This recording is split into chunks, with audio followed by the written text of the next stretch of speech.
ഹംപിയിലെ വിഠല ക്ഷേത്ര മതിൽക്കകത്തുള്ള ഉത്സവമണ്ഡപമാണ് ദൃശ്യങ്ങളിൽ.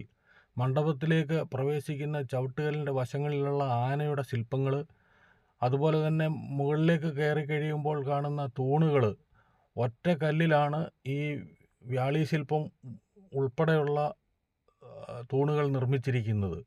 ആ ഓരോ തൂണിൻ്റെയും നിർമ്മാണ ശൈലി പ്രത്യേകം ശ്രദ്ധിക്കുക. വ്യത്യസ്തമായ ശൈലികളിലാണ് വ്യത്യസ്ത തൂണുകൾ. അതിൻ്റെ അലങ്കാരപ്പണികൾ മാത്രമല്ല, അതിൻ്റെ മറ്റ് സവിശേഷതകളും നമ്മൾക്ക് അതിശയകരമായി തോന്നും.